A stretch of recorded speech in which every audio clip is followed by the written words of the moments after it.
ओम अज्ञानतिमिरान्धस्य ज्ञानञ्जनशलाकया चक्षुरुन्मिलितं येन तस्मै श्रीगुरुवे नमः। श्रीचैतन्यमनोभीष्टं स्थापितं येन भूतले स्वयं रूपकदा मह्यं ददाति स्वपदान्तिकं वन्देऽहं श्रीगुरुः श्रीभूतपदकमलं श्रीगुरून् वैष्णवाचं श्रीरूपं साग्रजातं सगुणरघुनाथान्वितं तं सजीवं साद्वैतं सावधूतं परिजनसहितं कृष्णचैतन्यदेवं श्रीराधाकृष्णपादान् सगुणललिता श्रीविशाखान्विताश्च नित्यानंदम नमस्तुभ्यं प्रेमानंद प्रदायते कलो कल्मस्य नाशाय जानवी नमो नमो महावदन्याय कृष्ण प्रेम प्रदायते कृष्णाय कृष्ण चैतन्य नामिने गौरद्वे नमः। आजान विलंबित भुजो कनकावदातो संकीर्तने कपितरो कमलायताक्षो विश्वम्बरो द्विवरो युगधर्म पालो वंदे जगत्प्रिय करो करुणावतारो नमस्त्रय काल सत्याय जगन्नाथाय सुताय च सवृत्याय सपुत्राय सकलत्राय ते नमः। अतीर्णो साकरुण्यो परिच्छिन्न सदीश्वर श्रीकृष्ण चैतन्य नित्यानंदो द्वय भ्रातरम भजे स जयतु विसिद्ध विक्रमं कनकाभ्यं कमलायते क्षणं वर्जानुनं विलंबितं कटविज बहुधा भक्तिरसा विनर्तकम्। जयति जयतु देव कृष्ण चैतन्य चंद्रो जयति जयतु कीर्तितस्य नित्या पवित्रम जयति जयतु वृत्तस्य विश्वेश्वमूर्ति जयति जयतु नृत्यत्वा स्वरूप प्रियाणम पंचतत्वात्मकं कृष्णं भक्तरूप स्वरूपं भक्तावतारं भक्ताख्यं नमामि भक्ति शक्तिकं। हे कृष्ण करुणा सिंधु दीनबंधु जगतपते गोपेश गोपिका कांत राधा कांत नमस्तुते तप्त कांचन गौरांगे श्री राधे वृंदावनेश्वरी वृषभानु सुते देवी प्रणमामि हरिप्रिय वाछाकल्पतरुवृक्षा कृपा सिन्धुभ्यो च पतितानां पावनेभ्यो वैष्णवेभ्यो नमः। जय श्री कृष्ण चैतन्य प्रभु नित्यानंद श्री अद्वैत गदाधर श्रीवासादि श्री गौर भक्तवृंद हरे कृष्ण कृष्ण कृष्ण हरे हरे हरे राम राम राम हरे हरे। तो इसमें हम लोग भगवान श्री चैतन्य महाप्रभु की परिवर्ती लीलाएं, परिवर्ती लीलाएं मतलब युवा अवस्था की बात की जो लीलाएं हैं उस अवस्था को, उस लीलाओं को परिवर्ती लीलाएं कहते हैं। हम लोगों ने सुना कि जो है महाप्रभु अब संन्यास धारण करनी है 24 वर्ष की अवस्था में, और अपने माता के आदेश से वो जगन्नाथपुरी में रहने लगे हैं, और सारे जितने भी बंगाल के भक्त थे, सब पर कृपा किया महाप्रभु ने। और इस प्रकार हर साल जो है जगन्नाथपुरी में जब रथ यात्रा होती है तो गुंडीचा मंदिर उत्सव पर सभी लोग बंगाल से उड़ीसा के लिए जाते हैं और महाप्रभु के साथ 4 महीने निवास करते हैं वहां पर जगन्नाथपुरी में। अब अनवसर काल आता है। अनवसर काल में भगवान जगन्नाथ जो है 14 दिन के लिए श्री मंदिर से गुंडीचा मंदिर जाते हैं और 15 दिन जाकर बीमार पड़ जाते हैं वहां पर। ठीक है ना। तो गुंडीचा मंदिर में रहते हैं। गुंडीचा मंदिर एज ए वृंदावन है, और श्री मंदिर जो एज ए द्वारका है। ठीक है ना। द्वारका बोले या जो है कुरुक्षेत्र बोले, कुरुक्षेत्र से भगवान को और रथ खींच कर ले जाकर वृंदावन में स्थापित किया जाता है भगवान जगन्नाथ को। और जगन्नाथ जी जब अपने घर पे पहुंचते हैं, मौसी के वहां, गुंडीचा मौसी है उनकी, तो वहां पर वो 15 दिनों के लिए बीमार पड़ जाते हैं अनवसर काल में। और वहां पर निवास करते हैं 15 दिन। उनको काढ़ा पिलाया जाता है और दवा दिया जाता है, फिर वो 15 दिन में ठीक होते हैं।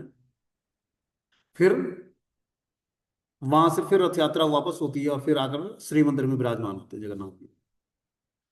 तो जो ये 15 दिनों का टाइम पीरियड होता है, इसमें भगवान श्री चैतन्य महाप्रभु को जगन्नाथ जी के दर्शन नहीं होते थे, क्योंकि जब जगन्नाथ जी बीमार होते हैं तो दर्शन नहीं देते किसी को। ठीक है ना। तो बता रहे हैं भक्त संगे दिन कत ताइया रहीला गौड़े र भक्त ऐसे समाचार पाइला। श्री चैतन्य महाप्रभु कुछ दिनों तक अलारनाथ रहे, तभी उन्हें यह समाचार मिला कि बंगाल के सारे भक्तगण को जगन्नाथपुरी आ रहे हैं। जब जगन्नाथ जी मंदिर में नहीं थे तब श्री चैतन्य महाप्रभु उनका दर्शन नहीं कर सकते थे। फलतः उनके विरह में वे जगन्नाथपुरी छोड़कर अलारनाथ स्थान पर चले गए। तो अलारनाथ कुछ दूरी पर है, लगभग 20 से 22 किलोमीटर है जगन्नाथपुरी से। वहां जाकर जो है भगवान जगन्नाथ जी के जब अनवसर काल में जब वो बीमार रहते हैं तो भगवान अलारनाथ का दर्शन होता है। वहां पर चतुर्भुज रूप में भगवान श्री जगन्नाथ जी विराजमान है, नारायण के रूप में, और उनका दर्शन किया जाता है। बोलते हैं अलालनाथ ब्रह्मगिरी के नाम से प्रसिद्ध है। यह स्थान भी समुद्र तट पर है और जगन्नाथपुरी से लगभग 14 मील की दूरी पर है। वहां पर जगन्नाथ मंदिर है। इस समय वहां पर एक थाना है और एक डाकघर है, क्योंकि अनेक लोग इस मंदिर के दर्शन करते हैं। जब श्री जगन्नाथ जी के दर्शन मंदिर में नहीं होते और इसे अनवसर काल कहते हैं, तो स्नान यात्रा के बाद भगवान जगन्नाथ बीमार हो जाते हैं, अतः उन्हें अंतःपुर में ले जाया जाता है, जहाँ कोई उन्हें मिल नहीं सकता। वास्तव में इस बीच में जगन्नाथ जी के शिव शिव विग्रह में सुधार द्वारा नवीनता लाई जाती है। इसे नवयौवन कहते हैं। रथ यात्रा उत्सव में भगवान जगन्नाथ एक बार फिर से जनता के समक्ष आते हैं। इस तरह स्नान यात्रा के बाद 15 दिनों तक भगवान जगन्नाथ के दर्शन नहीं होते। तो भगवान जगन्नाथ जो है 15 दिनों के लिए, स्नान यात्रा के बाद 15 दिन के लिए दर्शन नहीं देते हैं, बीमार पड़ जाते हैं। श्री चैतन्य महाप्रभु कुछ दिनों तक अलारनाथ रहे, तभी उन्हें समाचार मिला कि बंगाल से सारे भक्तगण जगन्नाथपुरी आ रहे हैं। तो महाप्रभु अलारनाथ में ही उनका दर्शन करते और वहीं रुक जाते, क्योंकि अब 15 दिनों तक जगन्नाथ जी के दर्शन नहीं हो गए। तो महाप्रभु अलारनाथ में ही रुकते। और जब समाचार मिला कि बंगाल के सारे भक्त जगन्नाथपुरी आ रहे हैं, जब बंगाल के भक्तगण जगन्नाथपुरी आ गए, तो नित्यानंद प्रभु तथा सार्वभौम भट्टाचार्य काफी प्रयास से श्री चैतन्य महाप्रभु को जगन्नाथपुरी वापस ले आए। तो बहुत ही प्रयास करके नित्यानंद प्रभु और सार्वभौम भट्टाचार्य चैतन्य महाप्रभु को जगन्नाथपुरी वापस लाते हैं वहां से। क्योंकि अलारनाथ में भगवान चैतन्य महाप्रभु रोज दर्शन करते और वहां पर संकीर्तन करते। जब श्री चैतन्य महाप्रभु अंततः अलारनाथ छोड़कर जगन्नाथपुरी लौटे, तो वे जगन्नाथ जी के विरह में रात दिन भाव विभोर रहने लगे। उनके शोक की कोई सीमा न थी। इस समय बंगाल के विभिन्न भागों के और विशेष रूप से नवद्वीप के सारे भक्त जगन्नाथपुरी पहुंचे। तो हर बार जब यात्रा होती तो सारे भक्त लोग बंगाल से जो है नवद्वीप धाम में आते और जगन्नाथ जी का दर्शन करते। ठीक है ना, 4 मास वहां पर निवास करते और जगन्नाथ जी का दर्शन करते। नवद्वीप से सारे भक्त जितने भी बंगाल के भक्त थे सब जगन्नाथपुरी आ जाते महाप्रभु से मिलने और जगन्नाथ जी का दर्शन करते। परस्पर विचार विमर्श के बाद सभी भक्तों ने सामूहिक कीर्तन प्रारंभ किया। इस तरह श्री चैतन्य महाप्रभु का मन कीर्तन के आह्लाद से शांत हुआ। तो सब लोग मिलकर अब क्या करते हैं, जगन्नाथपुरी में संकीर्तन करते हैं। सारे भक्त लोग जितने भी बंगाल से आए हुए भक्त थे, सब चैतन्य महाप्रभु के मन में कीर्तन के आह्लाद उत्पन्न किया और सब बहुत ही शांतिपूर्वक सामूहिक कीर्तन प्रारंभ किया सर। बोलते हैं सभी सारी परिस्थितियों में परम पूर्ण होने के कारण जगन्नाथ जी का व्यक्तित्व, रूप, चित्र और कीर्तन सब कुछ अभिन्न है। अतः जब चैतन्य महाप्रभु ने भगवान के पवित्र नाम का कीर्तन सुना तो वे शांत हो गए। इससे पहले वे जगन्नाथ के विरह के कारण अत्यंत खिन्नता का अनुभव कर रहे थे। निष्कर्ष यह है कि जब भी शुद्ध भक्तों द्वारा कीर्तन किया जाता है तो भगवान वहां तुरंत उपस्थित हो जाते हैं। भगवान के पवित्र नामों का कीर्तन करने से हमें साक्षात भगवान का सानिध्य प्राप्त होता है। तो 15 दिन अनवसर काल में जब जगन्नाथ जी दर्शन नहीं देते हैं तो सारे भक्त लोग बहुत ही उदास होते हैं। जगन्नाथपुरी के बहुत दूर दूर से भक्त लोग दर्शन करने आते थे। ठीक है ना, आज भी ये प्रथा है। आज भी रथ यात्रा होती है तो भगवान जगन्नाथ जो है गुंडीचा मंदिर में जाकर स्नान यात्रा होती है श्री मंदिर में, और फिर यहाँ से उनको ले जाया जाता है गुंडीचा मंदिर। तो वहां जाकर 15 दिनों तक बीमार रहते हैं, उनको दवा और काढ़ा पिलाया जाता है, फिर वो ठीक होते हैं, फिर श्री मंदिर में वापस आते हैं। मतलब भगवान जगन्नाथ के दर्शन करके आपको प्रत्यक्ष भगवान का की अनुभूति होगी कि प्रत्यक्ष भगवान कलयुग में है और विराजमान है जगन्नाथ जी के रूप। और वास्तव में बोलते हैं कि इससे पहले जगन्नाथ के विरह के कारण अत्यंत खिन्नता का अनुभव कर रहे थे। निष्कर्ष यह है कि जब भी शुद्ध भक्तों का कीर्तन द्वारा कीर्तन किया जाता है तो भगवान वहां तुरंत उपस्थित हो जाते हैं। भगवान के पवित्र नामों का कीर्तन करने से हमें साक्षात भगवान का सानिध्य प्राप्त होता है। इस प्रकार भगवान का पवित्र नाम कीर्तन किया जाता है जगन्नाथपुरी में। भगवान और चैतन्य महाप्रभु नृत्य करते हैं और सारे जितने भी बंगाल से भक्त आते हैं सब जो है कीर्तन में सामूहिक कीर्तन करना प्रारंभ कर दिया उन्होंने। इसके पूर्व जब श्री चैतन्य महाप्रभु दक्षिण भारत का भ्रमण कर रहे थे तब गोदावरी नदी के तट पर उनकी भेंट रामानंद राय से हुई थी। उस समय यह तय हुआ था कि रामानंद राय अपने राज्यपाल पद के को त्यागपत्र दे देंगे और जगन्नाथपुरी आएंगे और श्री चैतन्य महाप्रभु के साथ रहेंगे। तो हमने बताया था कि रामानंद राय मिलते हैं वहां पर दक्षिण भारत में गोदावरी नदी के तट पर, और महाप्रभु उनसे भक्ति के बारे में डिस्कशन करते हैं। क्या डिस्कशन करते हैं, हमने बताया था कि जो है उनसे पूछते हैं कि आखिर भक्ति क्या है। तो उन्होंने बोला कि वर्णाश्रम धर्म का पालन करना ही भक्ति है। कि वर्ण और आश्रम में, जिस वर्ण और आश्रम में जो व्यक्ति है उस वर्ण और आश्रम के नियमों का पालन करे, यही भक्ति है। तो महाप्रभु ने बोला एहो बाह्य, ये बाह्य चीजें हैं, इसका भक्ति से कुछ लेना देना नहीं है।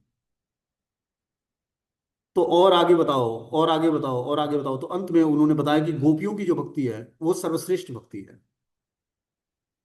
ठीक है ना, जो गोपियों का के विरह में जो भगवान विरह में जो भगवान अनुभव करते, गोपियों के विरह भाव में, चाहे गोपियां भगवान से जो विरह अनुभव करती, वो विरह का जो भाव है वो सुपीरियर भाव बताया उन्होंने।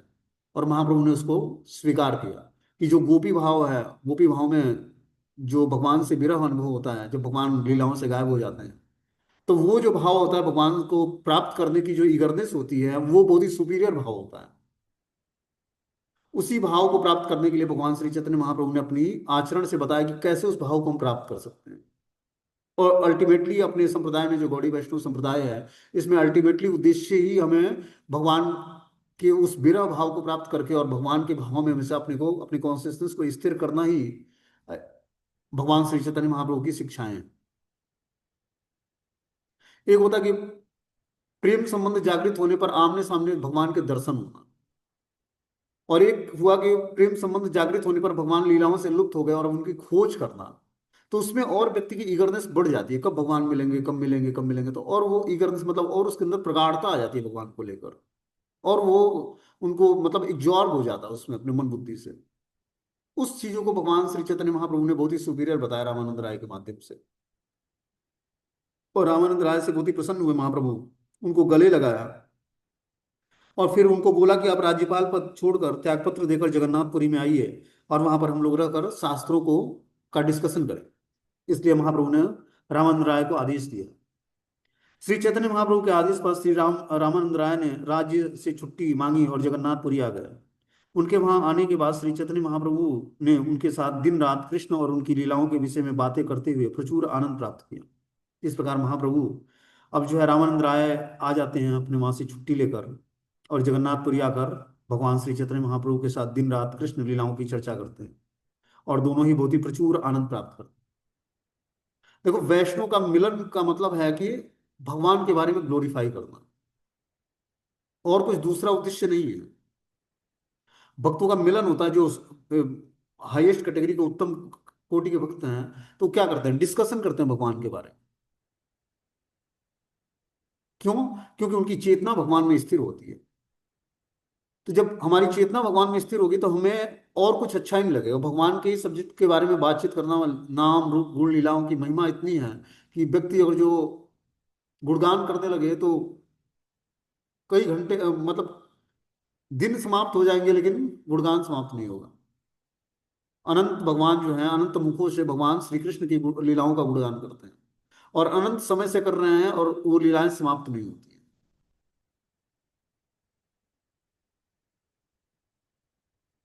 एक बार भक्ति सिद्धांत सरस्वती ठाकुर प्रभुपाद जी ने बोला कि हमें क्या करना है कि न्यूज़पेपर निकालने हैं कृष्ण के बारे में, सब्जेक्ट कृष्ण सब्जेक्ट पर हमें चर्चाएं करते हुए न्यूज़पेपर निकालना है। तो भक्तों ने बोला कि इतना मैटर हम लोग कहाँ से लाएंगे जिससे न्यूज़पेपर निकले, मतलब न्यूज़पेपर का मतलब है पत्रिका, और रेगुलर बेसिस, जिस जिस तरह न्यूज़पेपर निकलता है उसी तरह पत्रिका निकले रेगुलर। तो भक्तों ने पूछा कि इतना मैटर हम लोग कृष्ण के बारे में कहाँ से लाएंगे। तो भक्ति सिद्धांत सरस्वती ठाकुर प्रभुपाद जी ने बोला कि एक सिंपली जो भौतिक संसार का न्यूज है उसमें बहुत सारे न्यूज़पेपर निकलते हैं, और रोज व्यक्ति पढ़ता है और बासी हो जाता है, उसको फेंक देता है। और कृष्ण अनंत कोटि ब्रह्मांड के मालिक, स्वयं स्वामी हैं पूरे ब्रह्मांड के, अखिल कोटि ब्रह्मांड के स्वामी, अनंत लीलाएं भगवान की, उनके बारे में अगर जो रोज पत्रिका निकाला जाए तो वो भी कम है। और उन्होंने शुरू किया, और रेगुलर बेसिस न्यूज़पेपर की तरह वो पत्रिका निकलती, और सभी लोग पढ़ते हैं उसको। तो जीवन इसे मिला है कि कृष्ण को ग्लोरीफाई करना। जब हम अपने जीवा से भगवान को ग्लोरीफाई करेंगे तब धीरे धीरे हमारे अंदर पवित्रता आएगी, और हम तत्व से जान पाएंगे। जिस वस्तु को हम ग्लोरीफाई करेंगे उसी तरह की एक्टिविटी और उसी तरह के लक्षण अपने अंदर धीरे धीरे कल्टीवेशन शुरू होगा, उसी तरह के लक्षण अपने अंदर आने लगे। इसलिए 24 घंटे में क्या करना, भगवान का गुणगान करना। कैसे? हरे कृष्ण महामंत्र से, श्रीमद् भागवतम के माध्यम से। कुछ प्रेयर्स हमें याद होनी चाहिए जो हम दिन भर गुनगुनाते रहें। ऐसे कुछ प्रेयर्स याद करने चाहिए, वैष्णव भजन ऐसे याद करने चाहिए हमें, जिसको हम पूरे दिन, जैसे मान लो कि हरे कृष्ण महामंत्र है, इसको भी हम पूरे दिन गा सकते हैं। चैंटिंग तो हम करते हैं माला पे, लेकिन दिन भर हमें ऐसा हैबिट डाल लेना चाहिए कि हम कुछ ना कुछ वैष्णव भजन या इस तरह की चीजें हम हमारे मुंह से उच्चारण होता रहे, तो पूरा हमारी सारी एक्टिविटी भजन में काउंटेड होगी। और इस तरह जब व्यक्ति 24 घंटे अपने को एक जॉब रखेगा भगवान की भक्ति में, तभी वो जाकर सक्सेस सफलता प्राप्त करेगा जीवन में। समझ रहे बात को? Always remember Krishna, never forget Krishna, ये स्थिति प्राप्त करनी, मतलब हमेशा मैं कृष्ण को याद रखूं और कृष्ण को कभी ना भूलूं। तब जाकर हम धीरे धीरे जो है भगवत प्राप्ति के रास्ते पर आगे बढ़ पाए। इतना आसान नहीं है। इसीलिए पहले श्रवणम, फिर कीर्तनम, फिर विष्णु स्मरणम। जब हम हमारा श्रवणम, जब हम श्रीमद् भागवतम भगवत गीता जैसे ग्रंथों को सुनते हैं, श्रवण करते हैं, सुनते हैं, और उसके बाद कीर्तन करते हैं, तो कीर्तन की जो क्वालिटी होती है बहुत अच्छी होती है वो।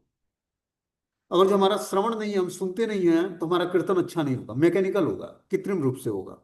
वही 16 अक्षर, वही 32 अक्षर और 16 शब्द, लेकिन क्या हो, मैकेनिकली होगा, कृत्रिम रूप से होगा।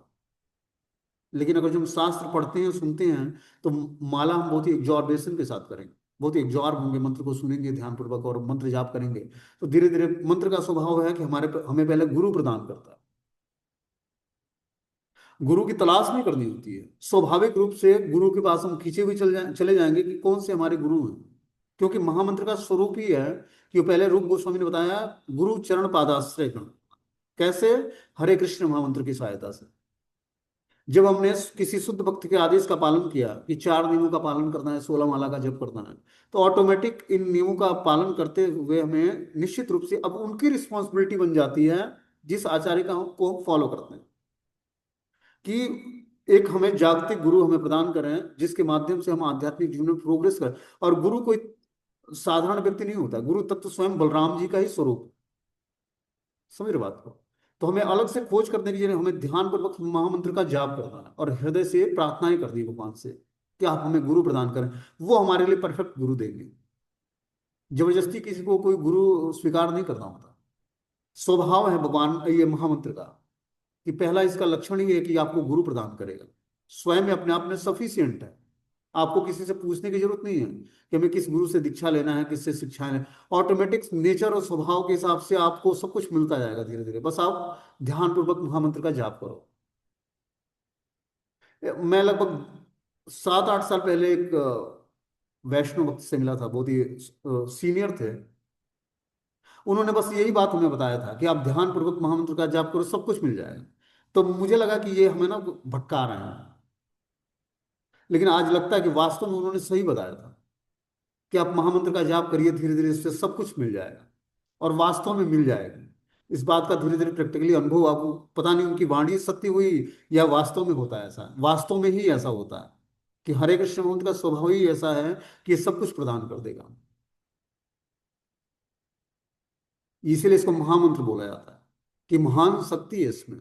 स्वयं साक्षात राधा कृष्ण के युगल उपासना मंत्र और स्वयं साक्षात राधा कृष्ण और महामंत्र में कोई अंतर नहीं है, उन्हीं का ही स्वरूप है महामंत्र। जिस तरह श्रीमद् भागवतम भगवान की वांग्मय वाणी है, उसी तरह हरे हरे कृष्ण महामंत्र भी भगवान का ही स्वरूप है। स्वयं उनकी वाणी वासुड़ी से निकला हुआ प्रेम ध्वनि मंत्र है। तो धीरे धीरे हमें आनंदम बुद्धिवर्धनम प्रतिपदम पूर्णामृत आस्वादनम सर्वात्मनम परम विजेते श्री कृष्ण संकीर्तनम। जैसे जैसे हमारा जब हमारा शुद्धिकरण होगा और always remember Krishna never forget Krishna, ये स्थिति प्राप्त करेंगे, तब हम आनंदाम बुद्धिवर्धनम, आनंद और बुद्धि का वर्धन होगा हमारे। इस बात पर विश्वास अगर जो व्यक्ति कर ले कि महामंत्र से सब कुछ प्राप्त होने वाला है, हमारे जीवन की गति और दिशा बदल जाने वाली है, तो निश्चित रूप से बदल जाएगा। इसको साधारण स्वयं चैतन्य महाप्रभु जो कि राधा कृष्ण के मिलित रूप हैं, उन्होंने इस मंत्र का उद्घाटन किया। हरे नाम हरे नामे वो केवलम कलौ नास्ते व नास्ते व नास्ते व गतिरन्यथा। कि कलयुग में और कोई साधन नहीं है, और कोई साधन नहीं, और कोई साधन नहीं, मात्र हरे नाम हरे नामे वो केवलम, बस हरि नाम ही हमारा सहारा है। तो मात्र हरि नाम का जप करके ही व्यक्ति संपूर्ण सिद्धियों को प्राप्त कर सकता है। और वास्तविक सिद्धि क्या है? भगवान की प्रेममय सेवा को प्राप्त कर लेना, यही वास्तविक सिद्धि है। तो हमें इसके लिए प्रयास करना है। अपराध पूर्वक नाम जप करने से हमारे सारे भौतिक इच्छाएं पूर्ण हो जाती हैं। जो हमारे अंदर भौतिक इच्छाएं हैं, धन कमाना है, जॉब करनी है, पढ़ाई लिखाई करनी है, विवाह करना, बहुत सारे भौतिक इच्छाएं होती हैं व्यक्ति के अंदर, धनम जन्म कविता सुंदरी, ये सारी चीजें बस अपराध पूर्वक नाम जप से हो जाता है। और नामाभास की स्थिति में वैकुंठ प्राप्त हो जाता है। लेकिन गोलोक वृंदावन धाम जाने के लिए हमें शुद्ध नाम लेना पड़ेगा भगवान का। जब तक हम शुद्ध नाम नहीं लेंगे भगवान का, तब तक हम गोलोक वृंदावन धाम में प्रवेश नहीं करेंगे। वैकुंठ लोक तक हम चले जाएंगे। नामाभास की स्थिति में हमें वैष्णव पार्षदों का दर्शन होगा, विष्णु पार्षद होगा, और उनकी कृपा से हम वैकुंठ में प्रवेश कर सकते हैं। लेकिन गोलोक वृंदावन धाम में 5 रसों में आदान प्रदान करने के लिए कृष्ण के साथ आपको शुद्ध भक्ति अडॉप्ट करनी पड़ेगी। शुद्ध भक्ति मतलब अन्याभिलाषिता शून्यम ज्ञान कर्माध्ययनामृता, अन्य कोई अभिलाषा नहीं, कोई इच्छा नहीं। न धनम न जनम न कविता, न धनम न जनम न सुंदरी कविता वा जगदीश काम है मम जन्मनि जन्मनेश्वरी बहुताद भक्ति यह हित की। तो हे प्रभु, अब आपकी आहेत की अप्रतिहता भक्ति चाहिए अपने को। जिसमें अपना कोई हेतु ना हो, मात्र आपका प्रेम, मतलब हम आपसे प्रेम कर सके, ये हमारे अंदर नेचर जागृत हो जाए। ऐसी स्थिति में जीवात्मा भगवान को ब्रह्मभूत प्रसन्नात्मा न सोचते न कांक्षति समो सर्वेषु भूतेषु मद भक्ति, भगवान की भक्ति पर उस व्यक्ति का राइट्स बन जाता, अधिकार बन जाता। और फिर कृष्ण उससे प्रेम से बंध जाते हैं, जैसे गोपियों ने प्रेम से बांधा। अब जिसके घर में 9 लाख गायें हैं नंद बाबा के वहां, उसको भी मक्खन खाने के लिए गोपियों के सामने नृत्य करना पड़ता। जबकि यशोदा मैया पता नहीं कितने गायों का दूध एक गाय को पिलाती, उस गाय से जो दूध निकलती उससे खुद माखन तैयार करती कृष्ण के लिए, और कृष्ण की लीलाओं का गुणगान करते हुए माखन बनाती, और वो माखन बहुत ही टेस्टी होता। लेकिन कृष्ण को वो माखन अच्छा नहीं लगता, जो कि चुरा के खाना माखन अच्छा लगता। इसलिए क्या करते वो ब्रज में चोरी करते, और गोपियों के सामने नृत्य करते, तब गोपियां जो माखन देती उसको खाकर भगवान अति प्रसन्न होते। ये नेचर है भगवान का, कि शुद्ध भक्तों के हाथ में भगवान एक इंस्ट्रूमेंट बन जाते हैं। लेकिन शुद्ध भक्त भगवान से सेवा नहीं लेता है, वो नहीं चाहता कि कृष्ण हमारी कुछ सेवा करें।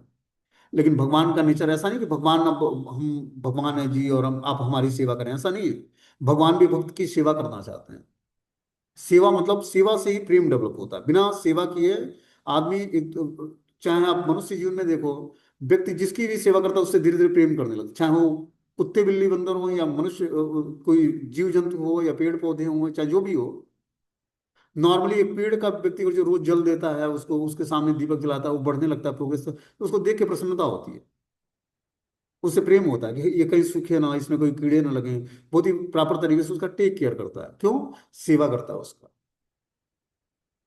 तो सेवा ही प्रधानता है, जब हम सेवा करेंगे तो भगवान से हमें प्रेम प्राप्त होगा, और भगवान भी हमसे प्रेम करेंगे। जितनी मात्रा में हमारा भगवान से रिसिप्रोकेशन होगा, उतनी मात्रा में उससे कहीं ज्यादा भगवान हमसे प्रेम करते हैं। आगे इसमें बताना कि जो है, रामचंद्र राय ने आने के बाद श्री चैतन्य महाप्रभु ने काशी मिश्र पर कृपा की और प्रद्युम्न मिश्र और अन्य भक्तों से भेंट किया। उस समय 3 और भक्त परमानंदपुरी गोविंद और काशीश्वर श्री चैतन्य महाप्रभु से मिलने जगन्नाथपुरी में आए। देखो भगवान श्री जगन्नाथ, जो भगवान श्री चैतन्य महाप्रभु हैं, इनके जो भक्त हैं ये नित्य सिद्ध गोलोक वृंदावन धाम के नित्य सिद्ध पार्षद हैं सारे, जो कि महाप्रभु चैतन्य देव की लीलाओं में आए। इनका नाम स्मरण मात्र से क्या होता है, समस्त अविष्टता नष्ट हो जाती है, जन्म जन्मांतर के पाप समाप्त हो जाते हैं व्यक्ति के। जो ये नित्य सिद्ध पार्षद हैं, परमानंदपुरी गोविंद काशीश्वर पंडित श्री चैतन्य महाप्रभु से मिलने के लिए जगन्नाथपुरी आए। अंततः स्वरूप दामोदर गोस्वामी ने भेंट होने पर चैतन्य महाप्रभु अत्यंत प्रसन्न हुए। इसके बाद सिखी महती और रामानंद राय के पिता भावानंद राय से उनकी भेंट हुई। बंगाल के सारे भक्त क्रमशः जगन्नाथपुरी पहुंच गए। उस समय कुलिया ग्राम के निवासी श्री चैतन्य महाप्रभु से भेंट करने पहली बार आया। अंततो गत्वा नरहरि दास और खंड के सारे निवासी शिवानंद सेन सहित आए और श्री चैतन्य महाप्रभु उन सबसे मिले। तो जितने भी बंगाल के भक्त थे वो हर साल जगन्नाथपुरी में रथ यात्रा के समय आते, और रथ यात्रा में भगवान श्री जगन्नाथ जी के दर्शन करते। और अब लाखों की संख्या में भीड़ होती है, आज भी होता है, पहले भी होता था। महाप्रभु थे तो और भी भीड़ होता था। सारे बंगाल के भक्त महाप्रभु के दर्शन करने आते हैं और जगन्नाथ जी के दर्शन करने आते हैं। भगवान जगन्नाथ की स्थान यात्रा के दर्शन के बाद श्री चैतन्य महाप्रभु ने अनेक भक्तों की सहायता से श्री गुंडीचा मंदिर को धोया और सफाई की। तो गुंडीचा मंदिर की सफाई होती है, और वहां पर जगन्नाथ जी को जब विराजमान किया जाता है उससे पहले गुंडीचा मंदिर की सफाई होती है। और महाप्रभु ने स्वयं जो है जगन्नाथ गुंडीचा मंदिर की सफाई किया। बोलते हैं श्रीमन महाप्रभु के दक्षिण भारत की यात्रा करके नीलांचल लौटने के कुछ समय पश्चात भगवान जगन्नाथ की रथ यात्रा का समय उपस्थित हुआ। रथ यात्रा और श्रीमन महाप्रभु के दर्शनों के उद्देश्य से बंगाल के सभी अद्वैताचार्य श्री शिवानंद सेन इत्यादि हजारों भक्त लोग जगन्नाथपुरी में उपस्थित हुए। रथ यात्रा से एक दिन पूर्व गुंडीचा मंदिर वह स्थान जहाँ पर रथ का सवार होकर श्री जगन्नाथ जी जाते हैं और 7 दिन तक वहीं पर निवास करते हैं, एवं वहीं उनकी सेवा की जाती है, मार्जन किया जाता है उस मंदिर का। गुंडीचा मंदिर का मार्जन किया जाता है। भगवान जगन्नाथ श्री मंदिर से गुंडीचा मंदिर आते हैं। श्री मंदिर एज ए द्वारका या फिर कुरुक्षेत्र का सिंबल है, और भगवान का रथ जो है द्वारका से खींचकर, द्वारका में भगवान ऐश्वर्य भाव में रहते हैं कृष्ण। तो श्री मंदिर जो है जगन्नाथपुरी में जो बड़ा मंदिर है उसको श्री मंदिर बोलते हैं। तो वहां से श्री जगन्नाथ जी को खींचकर रथ यात्रा, रथ रथ पर जगन्नाथ बलदेव सुभद्रा महारानी को गुंडीचा मंदिर है, गुंडीचा मंदिर है, सिंबल ऑफ वृंदावन, वो वृंदावन है। तो जगन्नाथपुरी द्वारकापुरी से भगवान को वृंदावन लाया जाता है। ठीक है ना। इसी उपलक्ष्य में रथ यात्रा होती है। जैसे गोपियां जब भगवान से कुरुक्षेत्र में मिली, तो कुरुक्षेत्र से भगवान को रथ पर बैठाकर खींचते हुए वृंदावन की तरफ ले आए। उसी उपलक्ष्य में उसी भाव को अंगीकार करके जगन्नाथ रथ यात्रा होती है। तो भगवान जगन्नाथ जो है गुंडीचा मंदिर में जाते हैं, उससे पहले एक दिन पहले उसकी सफाई होती है। उससे एक दिन पूर्व श्रीमन महाप्रभु सार्वभौम भट्टाचार्य और काशी मिश्र से हंसते हंसते बोले, भट्टाचार्य जी, एक बार गुंडीचा मंदिर मार्जन सेवा में मैं स्वयं करना चाहता हूँ। यह सुनकर सार्वभौम भट्टाचार्य बोले, प्रभु, हम तो आपके सेवक हैं, यह सेवा तो हमारी है, परंतु आपकी इच्छा के विरुद्ध हम कैसे जा सकते हैं। इसके अतिरिक्त राजा प्रताप रुद्र का भी आदेश है, जैसे आपकी इच्छा हो वैसा ही किया जाए। तब प्रभु के निर्देश अनुसार 100 नए मिट्टी के घड़े और 100 झाड़ू मंगाए गए। दूसरे दिन प्रातःकाल श्रीमन महाप्रभु अपने भक्तों को साथ लेकर गुंडीचा मंदिर में पहुंच गए, और सर्वप्रथम उन्होंने सभी को अपने हाथों में चंदन लगाकर तत्पश्चात सभी को एक एक झाड़ू पकड़ा दिया। सबसे पहले संपूर्ण मंदिर को झाड़ू से साफ किया गया। उस समय सभी के मुख से कृष्ण नाम निकल रहा था। श्रीमद महाप्रभु को तो की अवस्था ही अद्भुत हो रही थी। वे आनंद से मंदिर में झाड़ू लगा रहे थे।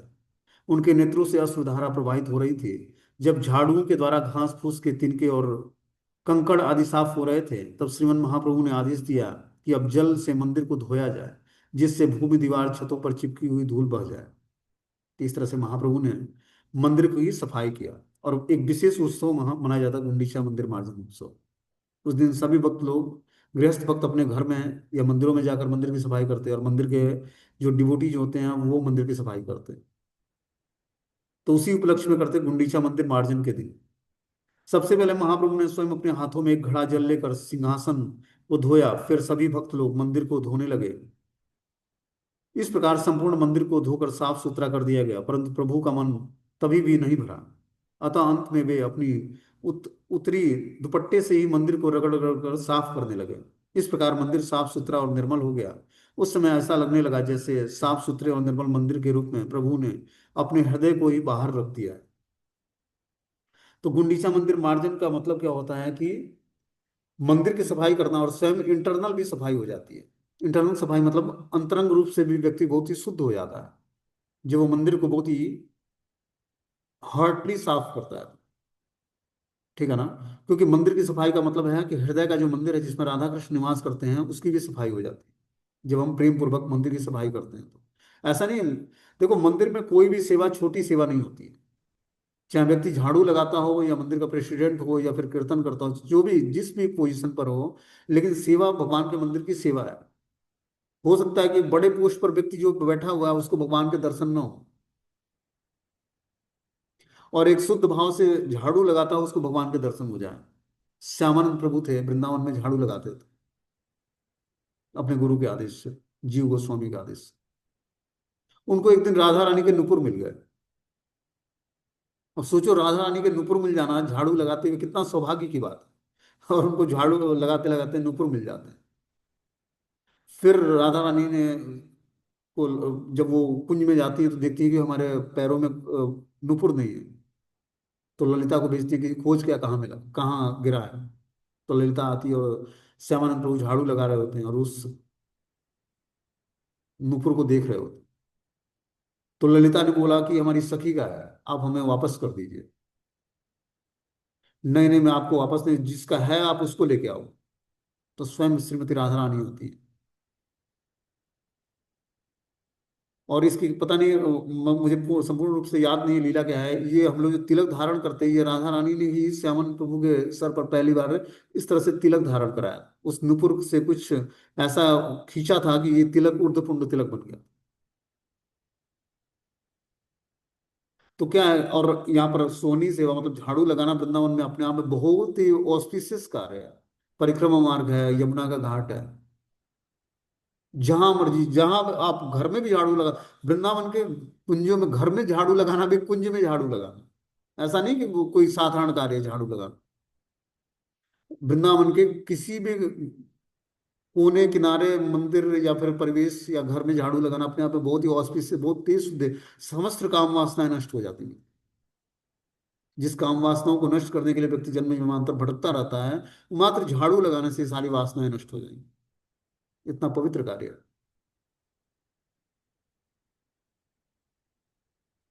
मैंने एक दिन देखा परिक्रमा करते हुए कि पता नहीं क्या उस बच्चे को हुआ था। तो एक मिस्त्रानी थी जो झाड़ू लगाती, झाड़ू से उसको ना वो कर रही थी, फूक रही थी, मतलब उसको क्या करना, उसके सर पे सहला रही थी। तो उससे अब मैंने पूछा नहीं, लेकिन मुझे ये अनुभूति हुई कि वो कुछ जैसे बाहरी कुछ प्रकोप आ जाता ना बच्चों पर, जो छोटे बच्चे होते हैं, रोने लगते, तो झाड़ू से उसको झाड़ने मात्र से उसके सारे जो अशुभ चीजें हैं वो नष्ट हो जाती हैं। इतना पवित्र है कार्य। रज में जो दिन भर घसीटा जा रहा है ब्रज के रज में, तो वो झाड़ू ऑटोमेटिक पवित्र, और उसके रज से जिसको झाड़ दिया है सब भूत प्रेत भाग जाएंगे उसको, और वास्तव में भाग जाते हैं। बहुत ही पवित्र धूल है ये। तो इस प्रकार महाप्रभु ने क्या बताया कि जो है, उस समय ऐसा लगने लगा जैसे साफ सुथरे और निर्मल मंदिर के रूप में प्रभु ने अपने हृदय को ही बाहर रख दिया है। इस लीलाओं द्वारा महाप्रभु ने शिक्षा दी कि जब तक हृदय रूपी मंदिर साफ सुथरा अर्थात नाना प्रकार की सांसारिक कामनाओं एवं अनर्थों से मुक्त नहीं होगा, तब तक उसमें भगवान विराजमान नहीं कराए जा सकते। श्रील भक्ति सिद्धांत सरस्वती ठाकुर प्रभुपाद ने श्री चैतन्य चरितामृत के इस प्रसंग में अपने अनुभाष्य में गुंडीचा मंदिर मार्जन के रहस्य को प्रकाशित करते हुए कहा है कि कृष्ण की सेवा प्राप्ति के अतिरिक्त अन्य सभी प्रकार की कामनाएं कटीले घास के तिनकों की ही भांति हैं। जो शुद्ध जीव की सुकोमल हृदय वृत्ति शुद्ध भक्ति द्वारा विद कर देती है, कर्म अर्थात यज्ञ दान पुण्य व्रत आदि धूलि धूलि के समान है, जो स्वच्छ एवं निर्मल हृदय दर्पण को ढक देती है। निर्विशेष ब्रह्म ज्ञान और योग आदि की चेष्टा कंकड़ आदि के समान है, जिसके द्वारा भगवान की सेवा तो दूर की बात, इसके विपरीत भगवान के शरीर पर आघात करने की चेष्टा ही होती है। यद्यपि निर्विशेष ब्रह्मज्ञानी या मायावादी लोग मुमुक्ष अवस्था में अर्थात साधन अवस्था में भगवान का नाम आदि गौण रूप में ग्रहण करते हैं, परंतु मुक्ति की अवस्था में वे लोग भगवान का अस्तित्व स्वीकार नहीं करते। वे भगवान के नाम आदि को अनित्य साधन मात्र मानते हैं। तो जो निर्विशेषवादी होते हैं, बता रहे हैं कि जो वह मुक्ति प्राप्त करने के लिए भगवान के अस्तित्व को स्वीकार करते हैं और भगवान के नाम आदि को अनित्य मानकर साधन मात्र मानते हैं। मतलब जिस तरह भगवान का नाम है उसको नित्य नहीं मानते हैं कि नित्य शुद्ध पूर्ण नाम, ये उसको उसको उनके अंदर भावना नहीं होती। जैसे हम लोग नाम जब करते हैं तो नित्य ही नवीन लगता है, नया रस प्रदान करता है, हरे कृष्ण महामंत्र। ठीक है ना। जैसे जब तक जीवा में अविद्या की बीमारी है, तब तक जो है वो नाम कड़वा लगेगा। जैसे लगे कब माला पूरी, हरे हरे कृष्ण तो मतलब शुद्ध उच्चारण नहीं हो जीवा से। लेकिन जब आपको प्रीति जग जाएगी भगवान के नाम के प्रति, तो बहुत ही हृदय से भगवान का नाम जप करो, और टेस्ट आने लगेगा कि भगवान का नाम वास्तव में मिश्री जैसा मीठा है। और फिर जीवात्मा हृदय से भगवान को पुकारता है, और ये महामंत्र का स्वभाव है, सब कुछ प्रदान करता है। आगे बता रहे हैं कि वे भगवान के नाम आदि को अनित्य साधन मात्र मानते हैं, इसलिए श्री गौर सुंदर ने तृण धूलि कंकड़ आदि को अपने दुपट्टे में भरकर मंदिर की सीमा के बाहर फेंक दिया, जिससे कि ये वस्तुएं पुनः मंदिर में प्रविष्ट न हो पाए। तात्पर्य यह है कि जब तक हृदय क्षेत्र में ये सब प्रतिकूलताएं विद्यमान रहती हैं, तब तक हृदय परम सेव्य भगवान का आसन नहीं बन सकता। देखो, भक्ति करते हुए हम अपने अपने हृदय को ही पवित्र करना है। पवित्र हृदय ही वृंदावन धाम है। जहां पर नित्य ही राधा कृष्ण निवास करते हैं वही वृंदावन धाम। ठीक है ना। तो हृदय कैसे पवित्र, हृदय में बहुत सारी वासनाएं हैं, काम क्रोध लोभ मद मात्सर्य ईर्ष्या द्वेष के, वो सब वासनाएं नष्ट कैसे होंगी। तो पवित्र नाम का एक स्वरूप है कि जब चेतो दर्पण मार्जनम भव महादावाग्नि निर्वापणम श्रेयो कैरो चंद्रिका वितरणम विद्यावधु जीवनम, ये क्या करता है, चित्त के दर्पण को साफ कर देता है। और चेतो दर्पण मार्जनम भव महादावाग्नि निर्वापणम, जितने भी भौतिक लालसाएं हैं सबको निवारण, निवारण मतलब नष्ट कर देता है, समाप्त कर देता है। बहुत सारी भौतिक इच्छाएं हैं। ठीक है ना। तो भौतिक इच्छाएं जब हमारे हृदय से नष्ट होंगी, तब जाकर धीरे धीरे आध्यात्मिक इच्छा प्रकट हो। देखो, मनुष्य जीवन है तो इच्छाएं और आसक्तियां तो रहेंगी। इच्छा समाप्त नहीं होगी और आसक्तियां समाप्त नहीं होंगी। लेकिन और इच्छाएं और आसक्तियों को क्या करना है, गुरु और वैष्णव भगवान से जोड़ना है। धीरे धीरे हमें ऐसा हैबिट डाल लेना है कि उन चीजों को भूल जाएं हम धीरे धीरे जो हमें कृष्ण से दूर ले जाती है, जो हमें कृष्ण के पास ले आए। देखो, जन्म जन्मांतर से जीवात्मा अनेक जन्मों में विवाह शादी करके बच्चे पैदा करना, मेल फीमेल का जोड़ा मिलता आया। ठीक है ना। लेकिन क्या करना है, अब इस जीवन में हमें अपने को कृष्ण से जोड़ लेना।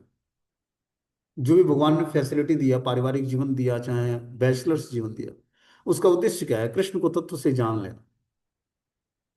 और कृष्ण से को तत्व से जानने के लिए हमें उनके नाम रूप गुण लीलाओं का अध्ययन सुनना पड़ेगा, उसके बाद उनको ग्लोरीफाई करना पड़ेगा हरे कृष्ण महामंत्र के माध्यम से। तब धीरे धीरे हम भगवान के प्रति अपनी श्रद्धा बढ़ाएंगे।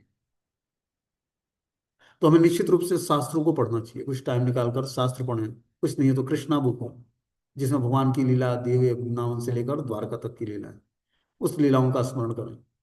भगवत गीता का पाठ करें। छोटी छोटी बुक्स हैं, उसको पढ़ें। जब हम ग्रंथों को पढ़ते हैं तो हमारे अंदर विटामिन्स की तरह काम करते हैं, हमारे ब्रेन के टिश्यूज जो हैं बहुत ही एक्टिव हो जाते हैं, जिससे हम और प्रगाढ़ता से महामंत्र को जाप कर सकते हैं। क्योंकि शुद्ध भक्ति की वाणी ही अपने आप में जो बुक्स लिखी हुई है, उस बुक्स को पढ़ने मात्र से हमारे अंदर शुद्ध भक्ति जागृत हो जाए। ये स्वभाव है। क्योंकि जैसे हमारी चिंतन, जैसे हमारी सोचने समझने की क्षमता, जिस तरह के परिवेश में हम वातावरण में रहते हैं, उसी तरह हमारा डेवलपमेंट होता है। तो हमें क्या करना पड़ेगा? शास्त्रों को गंभीरता से पढ़ना और सुनना पड़ेगा। तब हम महामंत्र जाप करेंगे तो हमारा महामंत्र का स्वभाव है कि सब कुछ प्रदान करेगा। गोलोक प्रेम धन हरिनाम संकीर्तन, गोलोक का प्रेम धन मात्र हरिनाम संकीर्तन में ही छुपा है। जैसे मृग के नाभि में वो होता है, कस्तूरी होता है। उसकी सुगंध इतनी फैलती है कि मृग खोजता है कि वो कस्तूरी मिल जाए और मैं उसको सूंघता रहूं। और उसको पता नहीं होता बेवकूफ को कि हमारे नाभि में ही कस्तूरी है। उसी तरह हृदय में प्रेम है भगवान के प्रति, सबके व्यक्ति का नेचर ही है प्रेम करना। और कृष्ण भक्ति बस सुसुप्त अवस्था में है हृदय में, बस उसको जागृत करना है। कैसे? डिवोटी एसोसिएशन से। जैसे हम एसोसिएशन करेंगे, वैसे हमारे हृदय में भक्ति जागृत हो जाए।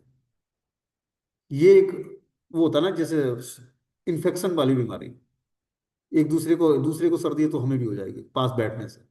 उसी तरह शुद्ध भक्तों के टच में आने मात्र से हमारे अंदर धीरे धीरे शुद्ध भक्ति जागृत हो जाती है।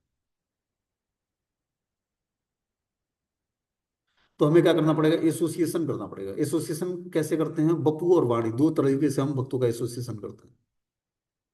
वाणी संग, उनसे सुन करके, और वपू संग, उनकी कुछ सेवा करना, जिसमें वाणी संग बहुत इंपॉर्टेंट। जब हम सुनते हैं भगवान के भक्तों से, भगवान के द्वारा जो भगवान के शुद्ध भक्तों के द्वारा जो लिखा हुआ राइटिंग है, उसको जब हम पढ़ते हैं, उनकी स्वयं वाणी ही वो बुक्स में कंपाइल की गई। तो बुक के माध्यम से जब हम पढ़ेंगे तो उनका मतलब हम उनका एसोसिएशन कर रहे हैं, संग प्राप्त कर रहे हैं। और बुक्स ऐसे हैं, श्रीमद् भागवतम, भगवत गीता, चाहे चैतन्य भागवत, चैतन्य चैतन्य, ये हमारे सारे शोक मोह को नष्ट करके हमें एकाग्रता लाने वाले हैं हमारे हृदय में, भक्ति के प्रति प्रगाढ़ता लाने वाले हैं, भगवान के प्रति प्रेम जागृत करने वाले। तो निश्चित रूप से अपने को कुछ टाइम में से में टाइम निकालकर इन शास्त्रों को पढ़ना चाहिए। ठीक है ना। और यहाँ पर बता रहे हैं गुंडीचा मंदिर मार्जन का इंपॉर्टेंस बता रहे हैं, कि गुंडीचा मंदिर मार्जन का उद्देश्य क्या है? कि हम अपने हृदय में जो गंदगी है उसको साफ करें। मंदिर मार्जन का मतलब यही है कि हमारे हृदय की जो गंदगी है वो साफ होगी, और राधा कृष्ण का नित्य निवास बनेगा, उसी में राधा कृष्ण निवास करेंगे, वही वृंदावन धाम। ठीक है, हरे कृष्ण। मीटिंग क्लोज हो जाएगा।